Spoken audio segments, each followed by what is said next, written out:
हिमालय के निचली पहाड़ियों की तलहटी में एक ऋषि अपनी कुटिया बनाकर रहा करते थे। वे पुराने भारतीय आयुर्वेद और योग के विशेषज्ञ थे।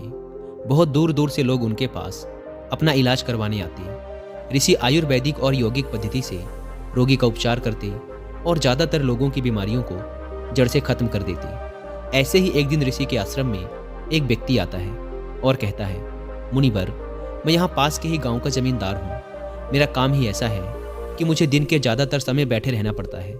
ज़्यादा शारीरिक मेहनत ना करने की वजह से मेरा मोटापा बढ़ गया है और तरह तरह की बीमारियों ने मेरे शरीर में घर कर लिया है। मेरे घर में खाने के लिए तो स्वादिष्ट से स्वादिष्ट व्यंजन है, लेकिन मैं उन्हें खा नहीं सकता। अब तो मेरा मोटापा इतना बढ़ गया है कि मुझे उठने, बैठने और चलने में भी तकलीफ होती है। तो क्या आप मुझे कोई ऐसा तरीका बता सकते हैं जिससे ज़्यादा मेहनत ना करके भी मैं अपने शरीर को स्वस्थ रख सकूं और इन तमाम बीमारियों से छुटकारा पा सकूं? ऋषि ने कहा, बिल्कुल, ऐसा तरीका भी है। इसके लिए तुम्हें सबसे पहले अपने शरीर में जमी गंदगी को बाहर निकालना होगा। जैसे ही तुम्हारे शरीर में जमी गंदगी बाहर निकलेगी और तुम्हारा शरीर अंदर से साफ होगा तो तुम्हारा वजन अपने आप कम होना शुरू हो जाएगा, त्वचा साफ हो जाएगी और तुम खुद को पहले से बहुत ज़्यादा ऊर्जावान महसूस करोगे। सबसे पहले तो तुम ये समझो कि जब हम कुछ खाते हैं तो उसका हमारे शरीर के अंदर जाकर होता क्या है। पहले तो खाना हमारे पेट में जाता है, जहाँ पर वो टूटता है। फिर हमारी छोटी आंत में, जहाँ से भोजन की जरूरी चीज़ें हमारा शरीर अवशोषित करता है। फिर बड़ी आंत से होता हुआ वो मल के रूप में शरीर से बाहर निकल जाता है। लेकिन क्या हर तरह के भोजन को, इस चक्र को पूरा करने में एक समान समय लगता है? नहीं। फलों को लगते हैं लगभग 3 घंटे। 1 घंटे हमारे पेट में, 1 घंटे छोटी आंत में और 1 घंटे बड़ी आंत में। इसी अनुपात में सब्जियों को लगते हैं 6 घंटे और मजबूत अनाज जैसे गेहूँ, चावल और दालों से बने पदार्थों को ये चक्र पूरा करने में लगते हैं लगभग 18 घंटे। यानी कि जिस भोजन में जितना कम पानी होता है, उस भोजन को शरीर से निकलने में उतना ही ज़्यादा समय लगता है। जमींदार ने कहा, मुनिवर, जैसा कि आपने कहा कि अन्न को पूरी तरह से पचाकर शरीर से बाहर निकालने में 18 घंटे का समय लगता है, लेकिन मैं तो दिन में 3-3, 4-4 बार अन्न खाता हूँ। ऋषि ने कहा, यही तो तुम गलती कर रहे हो। पहले वाला खाना पचा नहीं कि तुमने ऊपर से और डाल दिया। परिणाम स्वरूप पहले वाला खाना अपशिष्ट के रूप में पूरी तरह से निकल ही नहीं पाता। वह अंदर ही अंदर सड़ता रहता है और फंगस व कीड़े पैदा करता है। ऋषि ने जमींदार की तरफ देखते हुए कहा, तुमने लोगों के पेट में कीड़े पड़ने वाली बातें सुनी होंगी। आखिर वो कीड़े आते कहाँ से हैं?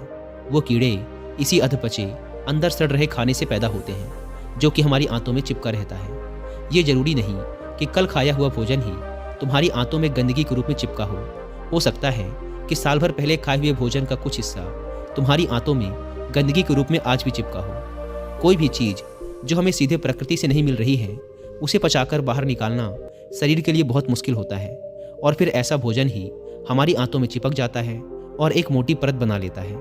देखो, हम जो भी खाते हैं उसे पचाकर हमारी आंतों की दीवार द्वारा अवशोषित कर लिया जाता है और फिर हमारे रक्त में भेज दिया जाता है। लेकिन अगर हमारी आंतों की दीवार में गंदगी जमा है तो फिर भोजन के रस के साथ वो गंदगी भी अवशोषित हो जाती है और हमारे रक्त में मिल जाती है और फिर रक्त के द्वारा हमारे शरीर के सभी अंगों तक पहुंचकर उनके काम में बाधा उत्पन्न करती है और इसी बाधा को हम अलग अलग बीमारी का नाम दे देते हैं।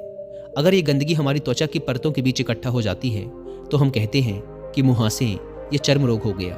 अगर ये गंदगी गांठ बनकर हमारे गुर्दों या पेट के किसी हिस्से में जम जाती है तो हम इसे कहते हैं पथरी। इसी तरह से मोटापा, अगर तुम्हें वजन कम करना है तो शरीर में से इस गंदगी को निकालना पड़ेगा।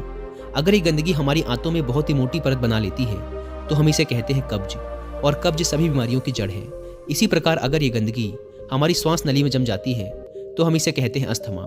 तो असल में कहने का अर्थ ये है कि ये गंदगी ही हमारी सभी बीमारियों की जड़ है और हम अगर इस गंदगी को शरीर से बाहर निकाल दें तो हम अपनी सभी बीमारियों से छुटकारा पा सकते हैं, क्योंकि जो शरीर अंदर से साफ है उसमें कोई बीमारी हो ही नहीं सकती। ऋषि ने अपने शरीर की तरफ इशारा करते हुए कहा, हमारा ये शरीर इस प्रकृति की सबसे उत्तम बनावट और कीमती उपहार है।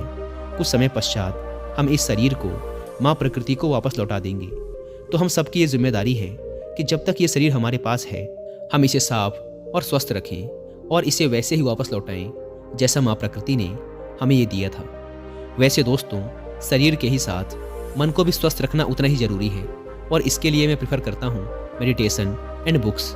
लेकिन बुक्स को पढ़ने की बजाय मैं उन्हें सुनना पसंद करता हूँ और इसके लिए मैं यूज़ करता हूँ कुक एफ एम ऐप। जिनको नहीं पता कुकू एफएम इंडिया का सबसे बड़ा ऑडियो शो प्लेटफॉर्म है और इस वीडियो को बनाने का आइडिया भी मुझे कुकू एफएम पर एक ऑडियो बुक सुनने के दौरान ही आया था, जिसका नाम है improve your digestion system with yoga.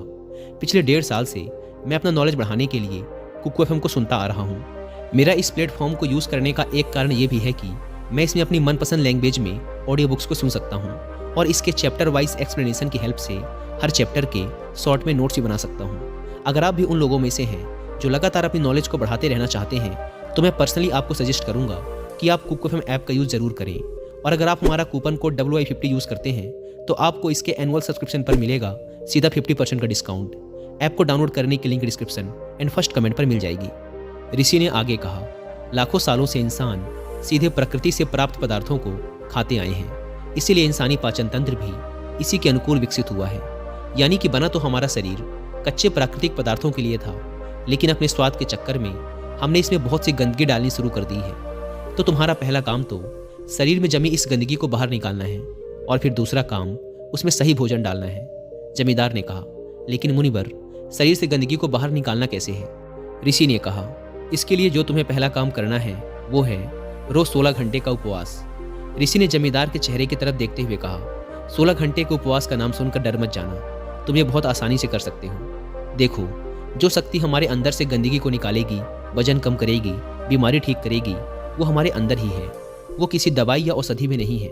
और उपवास करके हम उस शक्ति को उसका काम करने का समय देते हैं। देखो, जब किसी व्यक्ति की हड्डी टूटती है तो हम उसे बाहर से बांध देते हैं, उस हड्डी को एक जगह पर स्थिर रखने के लिए, उसे आराम देने के लिए। और कुछ दिनों बाद वो हड्डी अपने आप ही जुड़ जाती है। ऐसा तो नहीं था कि हमने उस हड्डी को जोड़ने के लिए उस पर कोई दवा लगाई थी।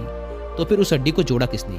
उसे जोड़ती है हमारे अंदर मौजूद प्राण शक्ति। ये प्राण शक्ति बहुत ताकतवर होती है। सोचो, अगर ये प्राण शक्ति हमारी हड्डी जोड़ सकती है तो क्या ये हमारे अंदर की गंदगी को बाहर नहीं निकाल सकती? क्या ये पथरी को नहीं तोड़ सकती? जरूर कर सकती है। जब प्राण शक्ति अपना काम करना शुरू करती है तो ये किसी भी बीमारी को ठीक कर सकती है, फिर चाहे वो बीमारी कहीं भी हो और कितनी ही पुरानी क्यों ना हो। सबसे पहले तो तुम प्राण शक्ति के काम करने का तरीका समझो। प्राण शक्ति एक समय में केवल एक ही काम को अच्छे तरीके से कर सकती है, या तो भोजन को पचाने का काम या फिर शरीर की आंतरिक मरम्मत और इलाज का काम। लेकिन दुर्भाग्य से ज़्यादातर लोग हर समय खाते ही रहते हैं और वो इस प्राण शक्ति को अपना दूसरा काम करने का समय ही नहीं देते, क्योंकि जैसे ही भोजन हमारे अंदर जाता है प्राण शक्ति उस भोजन को पचाने के काम में लग जाती है। हमने सुबह नाश्ता किया, प्राण शक्ति उसे अच्छे से पचा नहीं पाती कि हमने दोपहर का खाना खा लिया, वो भी नहीं पचा, और हमने शाम को फिर कुछ खा लिया, वो भी नहीं पच पाया, और हमने रात का खाना खा लिया। इस तरीके से प्राण शक्ति 24 घंटे और 7 दिन बस खाने को पचाने में ही लगी रहती है। उसे कभी भी शरीर की बीमारियों का इलाज करने और शरीर में जमी गंदगी को बाहर निकालने का समय ही नहीं मिल पाता। तो अगर हम चाहते हैं कि प्राण शक्ति हमारे शरीर पर भी अपना काम कर सके तो हमें रोज कुछ समय के लिए उसे भोजन को पचाने के काम से मुक्त रखना होगा। और ऐसा हम कर सकते हैं 16 घंटे उपवास रखकर। अगर तुम रात को 8 बजे अपना खाना खाते हो तो कोशिश करो कि सुबह 12 बजे तक कुछ भी ना खाओ। अगर तुम सुबह 12 बजे तक भूखे नहीं रह सकते तो तुम सुबह नाश्ते में कोई जूस या नारियल पानी ले सकते हो। अगर तुम्हारा काम ऐसा है कि तुम्हें 12 बजे के पहले भोजन करना ही पड़ता है तो तुम रात में जल्दी भोजन कर सकते हो, जैसे कि शाम को 6 बजे। फिर तुम सुबह 10 बजे के बाद अपना भोजन कर सकते हो। तुमने सुना होगा कि हमारे पूर्वज अपना रात का भोजन सूरज डूबने से पहले ही कर लेते थे। वो ऐसा इसलिए करते थे ताकि भोजन को पचाने के बाद प्राण शक्ति को कुछ समय शरीर के उपचार के लिए भी मिल जाए। मान लो तुम शाम को 6 बजे अपना भोजन कर लेते हो और अगर तुम्हारा भोजन हल्का है तो यह रात को 2 बजे तक आसानी से पच जाएगा। उसके बाद रात को 2 बजे से सुबह 10 बजे तक यानी 8 घंटे का समय प्राण शक्ति को खाली मिलेगा। अगर 30 दिनों तक इस नियम का पालन करते हो तो ये समय हो जाएगा 240 घंटे और 1 साल में ये समय बढ़कर हो जाएगा 2880 घंटे।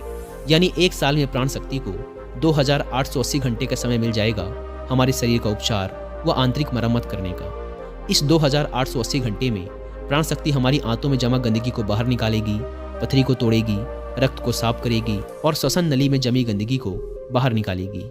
इतने समय में प्राण शक्ति किसी भी गंदगी और किसी भी बीमारी को शरीर से बाहर निकाल सकती है।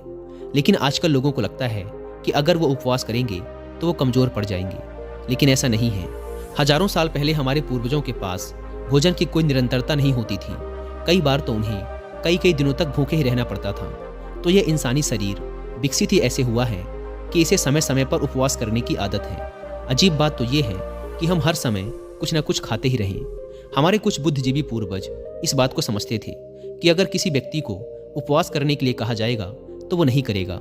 इसीलिए उन्होंने उपवास को हमारे धर्मों और रीति रिवाजों से जोड़ दिया है ताकि लोग समय समय पर उपवास करते रहें। उपवास के दौरान हमारी प्राण शक्ति शरीर के हर अंग की गहराई तक पहुंचकर वहां जमी गंदगी को मल, मूत्र, कफ और पसीने की मदद से शरीर के बाहर निकाल देती है। ऋषि ने जमींदार से कहा, एक बात का हमेशा ध्यान रखना कि रात का भोजन हमेशा हल्का होना चाहिए और अगर तुम अभी से 16 घंटे का उपवास नहीं कर सकते तो तुम 14 घंटे से शुरुआत करो और इसे धीरे धीरे 16 घंटे तक ले जाओ। पहले तो ये तुम्हें मुश्किल लगेगा, फिर धीरे धीरे ये तुम्हारी आदत का हिस्सा बन जाएगा। ऋषि ने कहा, दूसरा तरीका जिससे तुम अपने शरीर की गंदगी बाहर निकाल सकते हो वो है शरीर की मालिश और पसीने के माध्यम से।